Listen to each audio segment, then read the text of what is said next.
Welcome to the Diary of a Manager, your go-to resource for actionable managing tips, insights on management concepts, and effective ways on how to manage yourself. With your host, Brunello. And now, here's the show. Today is a very special episode. We are going to be talking to a business owner. So not managing a team, but managing a business. In fact, managing a business is more complicated than managing a team because managing a business involves a lot of aspects from marketing, accounting, administration, and maintenance of your databases. For example, customers, orders, and a lot of things. So we will discuss those things in this episode and how the business owner started the idea, how we improve the processes, and how he gets clients. So enjoy and relax for this episode. Previously in part 1. You've got a good background in terms of data systems, obviously. So you're able to extract all this information and maintain. Obviously, scheduling is number one. Scheduling, you got weekends, see clients on the weekends, do the work during the week, manage the client requirements and information through data systems that you've created. Yeah. And now in today's show for part 2. There's no existing systems out there that are sort of built for people like me that every ring is kind of different.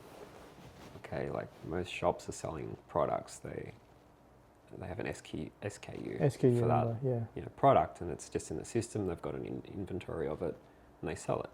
Like every order I get is unique. So I needed a system that's adaptable enough to be able to have all those variables in it that I can basically enter whatever I need to and keep track of it, and what I need to, say I need to order components for this ring, I need to get a diamond or something, I need to get the metal from the US or whatever. So I need to have a system that where I can select those options for a certain client's order. And then that then goes, what I actually use is Airtable, which is a really good system, very customizable. It's it's free if you really if you use a lower tier one, that's fine. But it's like a spreadsheet mixed with a database. So different from what's that Microsoft database? I forgot what it's called. Microsoft has a version of its own. Access, was it? Access. Yeah. I don't know if that's even used anymore. But exactly. Yeah, this is all obviously like in the cloud, from kind of a startup that runs it. But yeah, it's because then I can filter things like, what do I need to order today?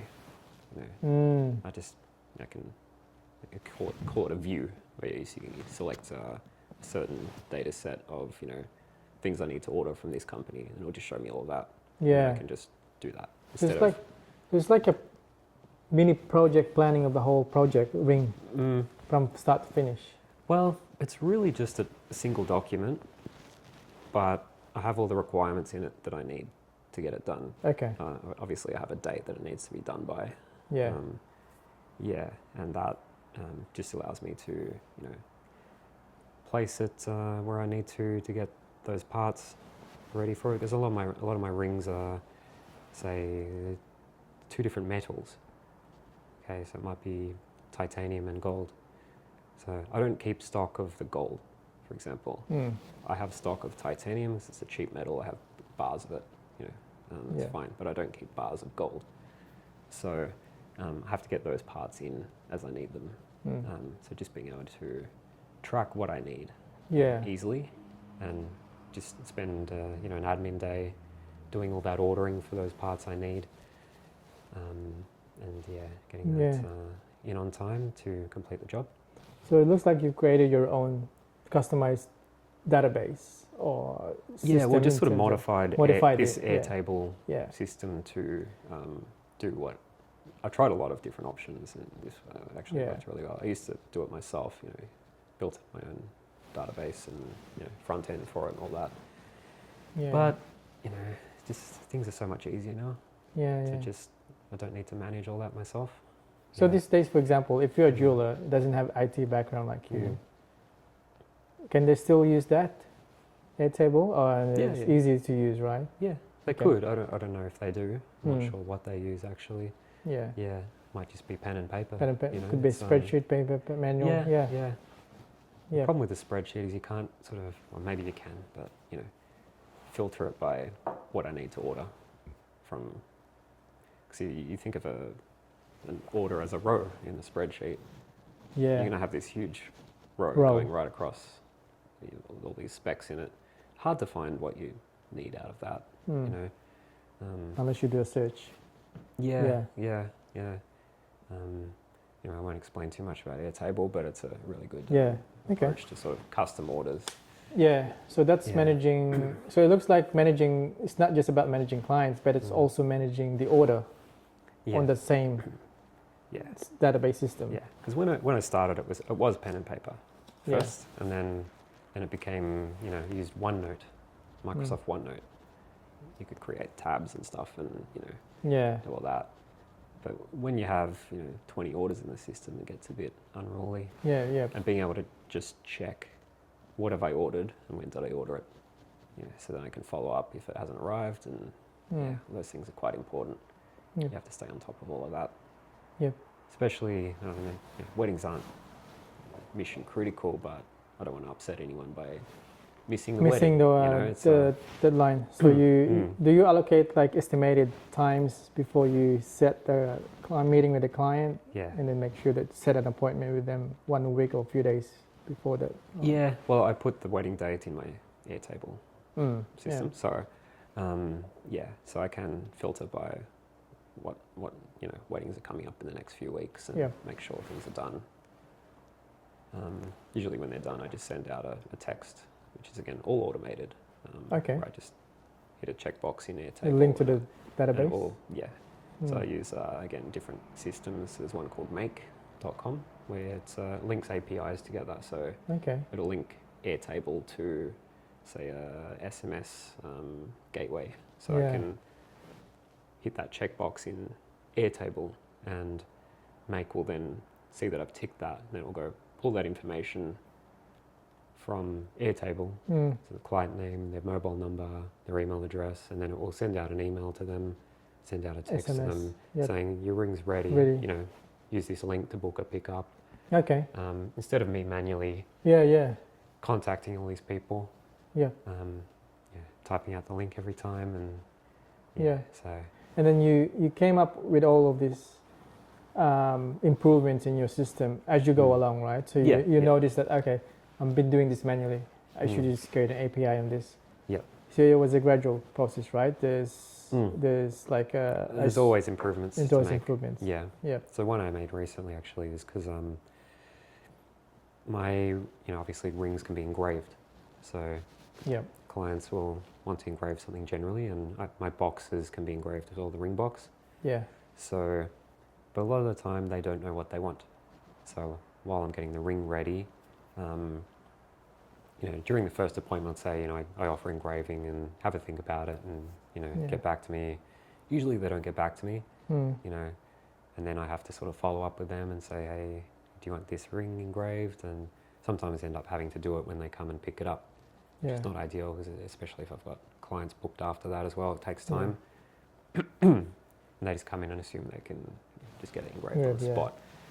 So I set up a system now that, say when the ring's like a week away from being ready, I Okay. again send out an email and a text saying, I actually built this using AI. So Mm. I have a background in coding. Yeah. It's pretty good to code things up now with AI. So I set up a system where they can basically just embedded it into my website, so a Mm. specific link that they can go to, Yep. and mock up their engraving in different fonts. Oh. So they can, type, whatever, Ranello, heart, Yeah. etc.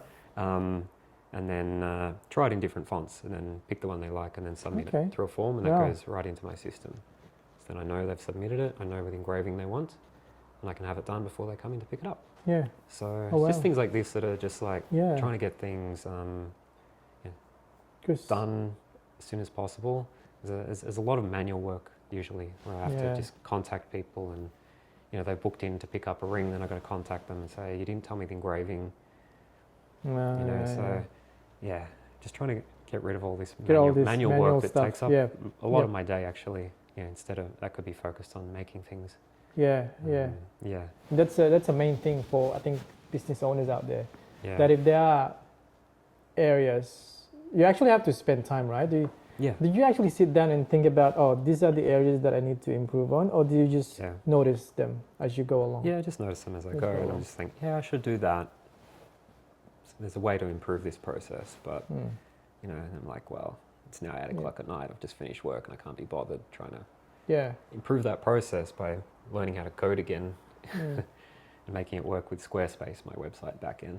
Yeah. So it's just, that's why Maybe it's AI easy- is pretty Yeah. handy in this case, where it did exactly what I asked it to do, Oh yeah. and I just said like, will this be compatible with Squarespace? And Yeah. be like, yeah, we'll make some changes and just embed it, Yeah. and it worked great. So 'Cause yeah, really handy in that regard. For you, maybe it's easy because you've noticed it.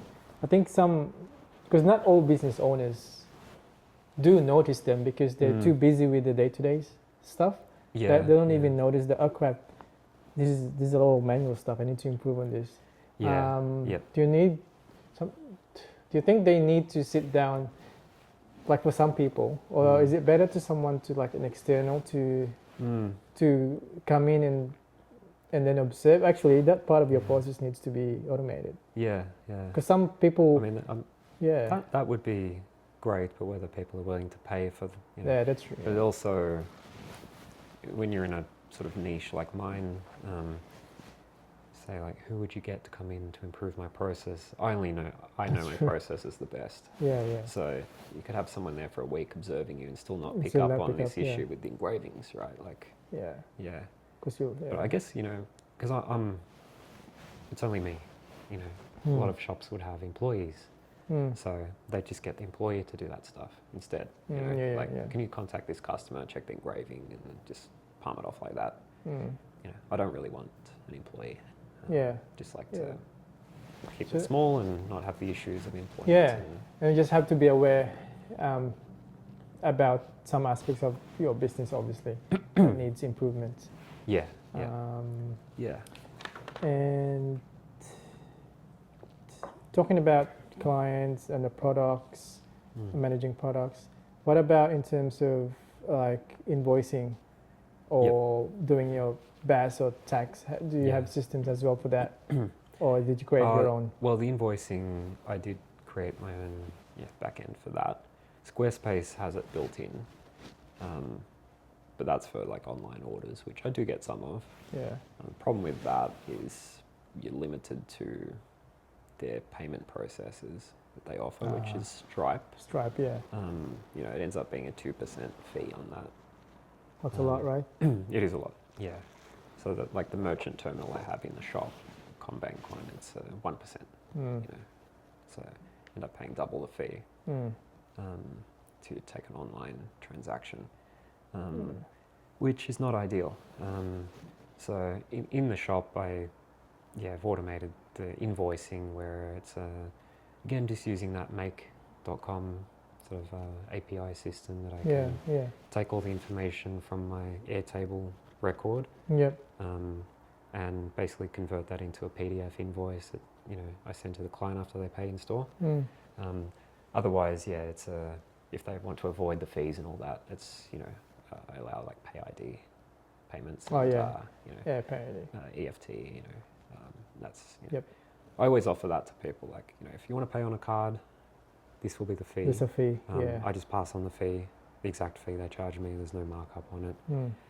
If you're big enough, you can probably eat those fees. Like Coles and Woolworths and all that, they don't charge fees, probably because they have so much volume, they get a really good deal on it. But, on a $2,000 ring, it's a $20 fee for a client. Yeah. You think of it in coffees, it's It's 5 coffees. Oh, Or 4 coffees no, now. less than that now. Yeah. How much coffees these days? Yeah. So in those cases, I prefer to offer fee-free options, but it's a lot easier, and I'm sort of working that into the online space as well. Yep. Because currently, to order through my website, this is a sort of a weakness in my business as well. Is you have to pay up front. It's just the way e-commerce kind of works. Yeah. Also, they have to So- pay up front. They estimate the rings, and then you have a down payment. Well, it's just through the website. It's just the full price basically up front. Yeah. But then I have to, as I send out sizing kits Yeah. for them to get their finger size right, and that affects the price, especially if it's gold. Yeah. So a smaller finger is less gold, bigger finger is more gold. Yeah. It could be a couple $100 difference. Difference. Yeah. You know, from Okay. someone with a slim finger to a bigger finger. So I have to have this sort of upfront price that, To start with. yeah, represents an average size. And then after that, I have to then go back after they confirm their size and say, Yeah. that size change is going to mean the ring's going to be $200 more. Well, yeah. Are you okay with this? Would you like to proceed with that? Okay. And same the other way, if it's less, you know, obviously they'll be happy. Yeah. But yeah, it's just a bit of a problem there that I need to solve because, yeah, that is manual work I'm trying to avoid. Yeah. Yeah, where I have to contact them via email and say, yeah, because of this change, it's gonna. Does it have to be solved, or they just leave it as it is currently? I mean, it's okay. It's just something I prefer to be able to just do automatically. Automatically, yeah. Which is possible. It's- You just need to take the time to do it. It doesn't take up a huge amount of my day because online sales aren't a huge part of my business, but Yeah. yeah, Okay. just something that's solvable. Yeah. And that's linked to your accounting system, the invoicing. It's part of your whole accounting and. so- Yeah. So the accounting's just done through like MYOB, but their online one, not similar to Xero. Yeah. Yeah. Okay. Yeah. And that makes the BAS and tax return at the end of the year easier to lodge. And, Yeah. Yeah. Pretty much. Yep. Yeah. okay. So the accounting's Yeah. Because not that big of a deal. I don't really, as your background in accounting, yeah. probably don't feel like this is a good idea, but I just have my business account payments come in. I know they're Yeah, for rings. There's nothing else that I don't have to allocate them to. Different cost centers and To like anything in my system. Like when a client comes in and picks up the ring, I just tick it off in my Airtable record saying it's been paid for, and the money goes into my account. Yeah. So I see it straight away. So they pay with a card or they pay with transfer. It's all instant now. So Yeah. yeah. So I don't need to really like. Reconcile Sometimes everything. they ask like, "Oh, what reference should I put?" Yeah. I said, "Don't worry about Because it." it's just too much. Yeah. You'd yeah. rather spend that time doing rings rather than doing your admin. Yeah. So So does the invoicing system is literally just sending them a PDF saying they paid. yeah. That's all, including GST and all that information. So Yeah. yeah. As long as you've got, I think the main thing is just basic cash in Yep. and all cash flows. Yep. Cash outflows. Exactly. Yeah. In terms of learning resources, like obviously there's when you when you do rings projects, there will be aspects of that, especially during your early years when there's some aspects of building a ring that's a bit complicated. Oh, how do I do this? How do I do that? What resources did you go to, or was it YouTube, or was it a particular website that you do, or what did you learn yourself? It's mostly just through experimentation. Experimentation. Yeah. There was a time I used, for example, I make black rings. So they're made from a metal called zirconium, Wow. which is silver colored normally, but it has to go through a heat treatment process Okay. to turn it black. But that Is it an process, expensive metal? it's not. Okay. It's like titanium. Yeah. More expensive than steel, but in the spectrum of materials, it's not expensive at all. Yeah, so I have to put that through a heat treatment process that turns the surface black. It's called oxidization. So that is a very precise time and temperature Wow. to actually form that oxide layer, which is black. So Yeah. that's what makes the ring black. It's still metal, but it forms this oxide layer, which chemically is a ceramic layer. So one of the resources I used was Google Scholar. So Oh wow. there's papers on there that people have PhD published. level. Yeah. So a lot of the useful ones, because they actually use that material in medical implants and dental implants. Yeah. So I could look at patents Mm. for how these companies were treating the metal to form this layer. Oh wow. Yeah, and just like studies on finding the right temperature and time to make that layer as durable as possible. So I could have spent. Just a technical stuff. What, Yeah. you spend days or weeks on those? Yeah, there's definitely, differences in what the papers say. And Hmm. then when you actually try it yourself, and then you don't get the exact results as you would expect. And yeah, and that turned out to be the metal wasn't the right grade when I first started. okay. Yeah, so it just sort of went blue instead of black. So then, yeah, actually had the metal tested. Turns out it wasn't pure zirconium. It was sort of an alloy of mixed other stuff in it. So that was obviously an issue from the supplier. From the So I had supplier, to get a yeah. different supplier and try it again, and then it works. And then just small iterations over time to sort of test how durable that layer is with more time. Hmm. Okay. Or if I'm setting stones into that material as well, the stones don't handle heat very well. Yeah. So you have to reduce the heat. Like, let's say it was 700 degrees Yeah. initially for a certain time. Black diamonds, for example, will just crumble if you put them through that temperature. So you have to do it, say, like 300 degrees. The Okay. time has to be longer. To be continued in part My name is 3. Rel, and welcome to the Diary of the Manager.